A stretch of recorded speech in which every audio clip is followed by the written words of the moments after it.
احنا بالنسبة مو اهل سلطة عمي. نعم. احنا مو اهل سلطة، احنا ناس يعني حللنا الحرام. نعم.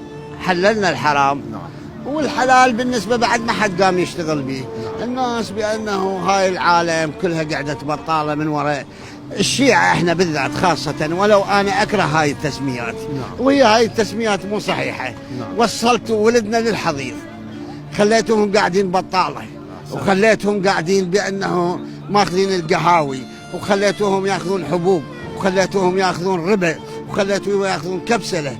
والله وصلتوهم انتم، ما واحد وصلهم، انتم اللي وصلتوهم. لا تقشمرون علينا بلطمه، ولا تقشمرون علينا بمشي مال الحسين. انتم ناس بانه كنتوا ومعروفين، انتم تاريخكم معروف. هسه انا بالنسبه لي من اباوع، انا عندي واحد هسه لحد الان صار له 6 سنوات نايم ذا خريج اداره واقتصاد، قاعد بالبيت، لا يقبل يتزوج. استاذ الفاضل لا يقبل يتزوج، يقول من اتزوج يعني شلون مثلا؟ شو يتزوج هو من اداره واقتصاد الاداره مخده وبطاريه؟ رحم الله والديك والله العلي العظيم. الزواج يعني ما يقبل يتزوج. ليش بابا؟ ما يخالف، اخوتك يعينوك، اخوتك يمشوك. هاي وحده. هسه بالنسبه تطول رعايه وتذلون الشباب.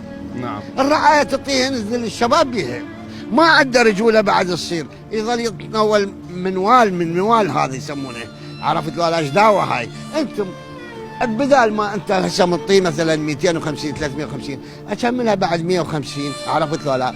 اشغله بالامانه، اشغله بالمصانع، اشغله بهذا. ايش بيكم انتم الشيعة؟ اصلا عمي انتم بالنسبه مو مال حكم، والله مو مال حكم، والله جريمه، عرفت ولا؟ والله جريمه.